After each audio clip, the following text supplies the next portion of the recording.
पहले एक शेर के साथ मैं शुरू करूंगा, क्योंकि ये महात्मा गांधी जी का पैदाशी राज्य है और गांधी जी ने हमको सबको आजादी दिलाई है। इसलिए मैं सारे गुजरातियों को प्रणाम करता हूं, क्योंकि आपके वजह से सारे देश में कन्याकुमारी से लेकर कश्मीर तक और बंगाल से लेकर गुजरात तक गांधी जी जो सबको एक करके आजादी दिलाए, उसी का परिणाम है इस देश में लोकतंत्र की स्थापना हुई, संविधान का स्थापना हुआ और संविधान के तहत अब 70 साल से हुकूमत चल रही है।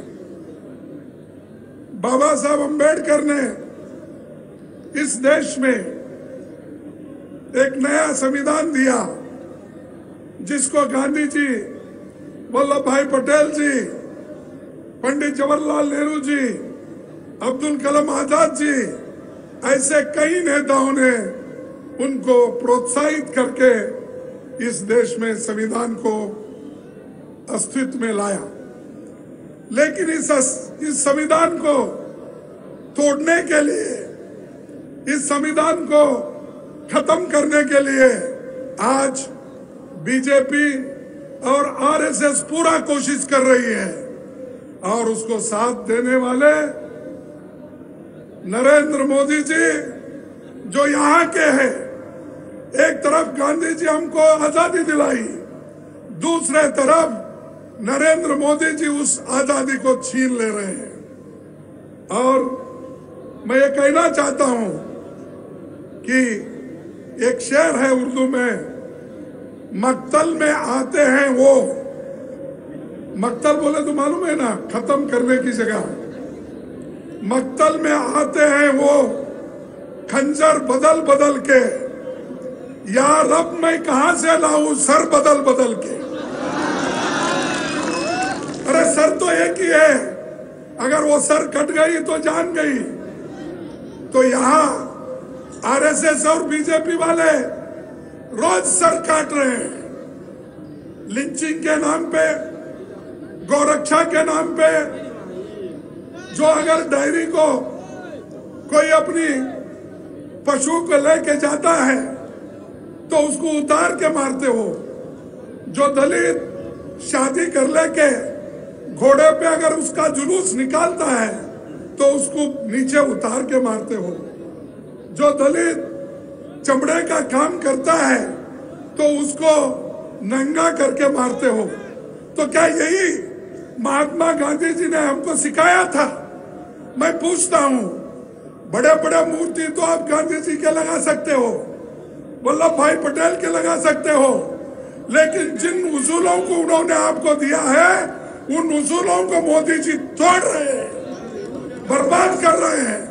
इसकी हिफाजत करना आपके हाथ में है। संविधान की हिफाजत करना यहाँ पर जमे हुए सारे लोगों का काम है और लोकतंत्र को बचाना आपका काम है।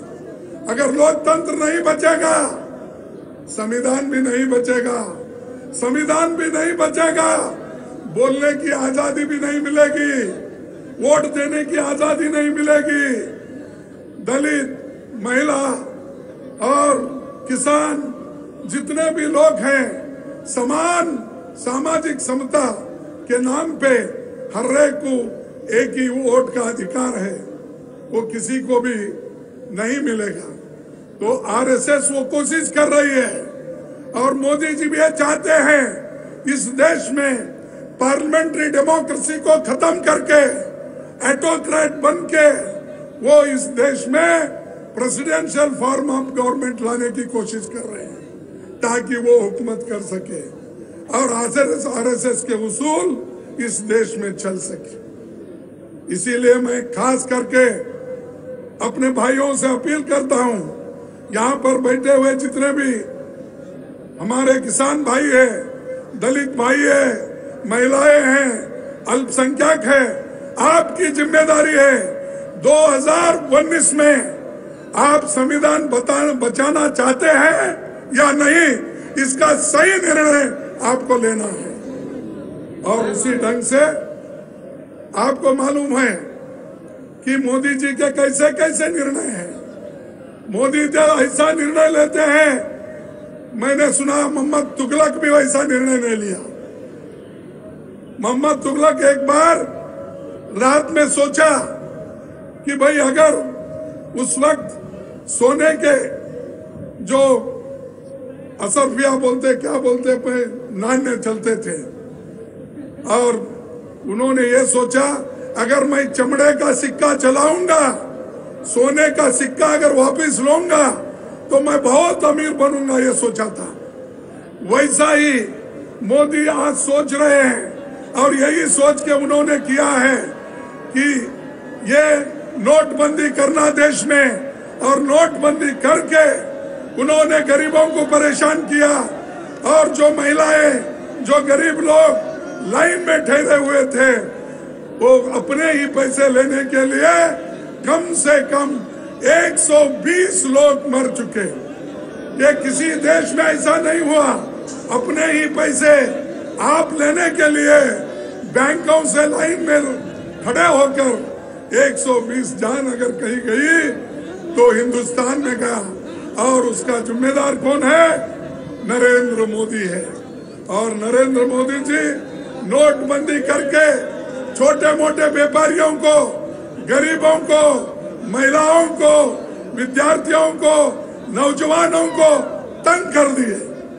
जीएसटी लाके और भी बर्बाद कर दिए। एक नहीं, मैं ऐसे सैकड़ों उदाहरण दे सकता हूँ। 2-2 करोड़ नौकरी देने का उन्होंने वायदा किया।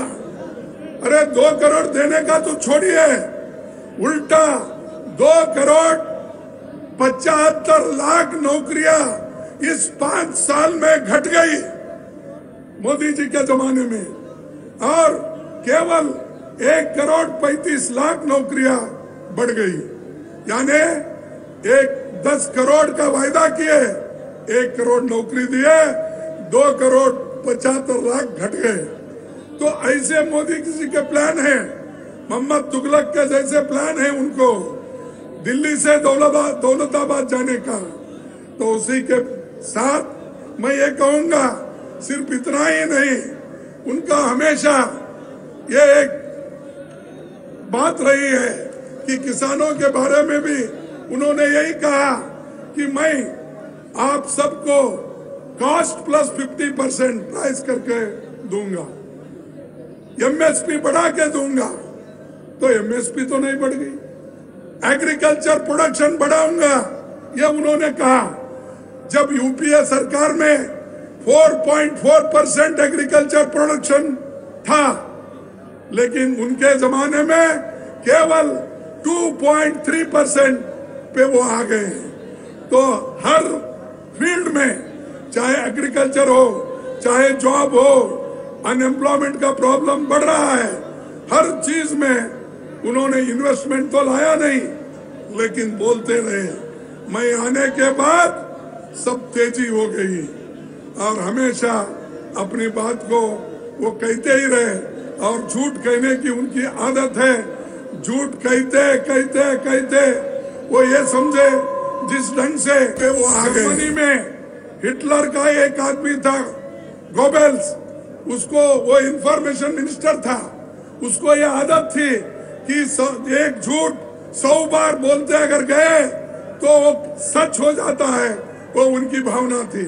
उसी ढंग से आज मोदी जी झूठ पे झूठ बोलते जा रहे हैं, और लोगों को गुमराह कर रहे हैं, खासकर नौजवानों को गुमराह कर रहे हैं।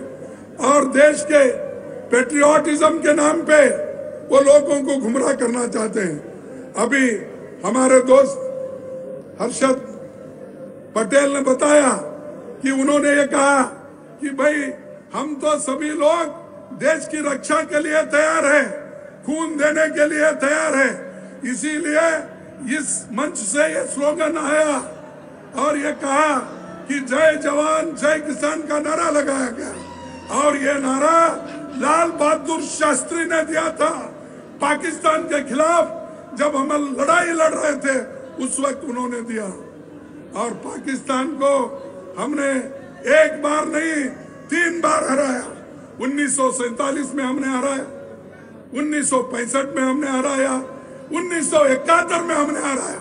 और हमारे को देशभक्ति के बारे में पूछते हो।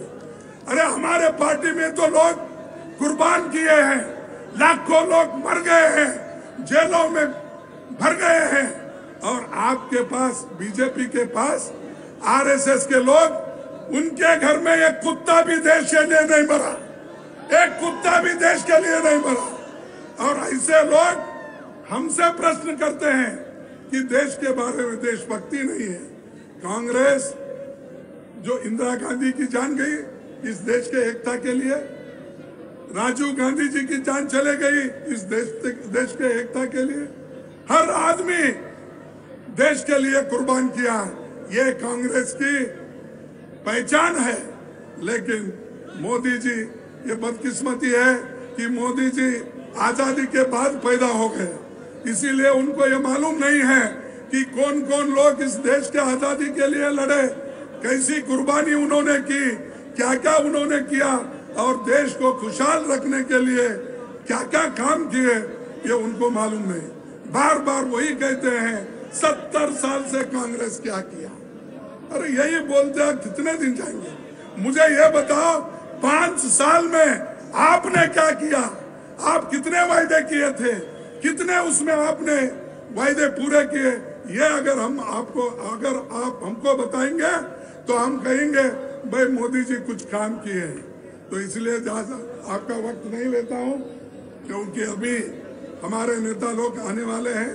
तो इतना ही कहूंगा कि आप सभी लोग डटकर, एक होकर 2019 के चुनाव में कांग्रेस पार्टी को जिताइए, कांग्रेस पार्टी को हुकूमत लाइए, फिर से लोकतंत्र मजबूत बनाइए, संविधान को मजबूत बनाइए।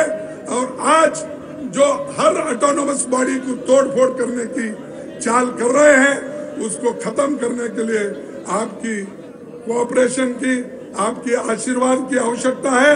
आप आशीर्वाद करेंगे, ऐसा मैं अपने विचार को आपके सामने रख के मेरे बात को खत्म करता हूं।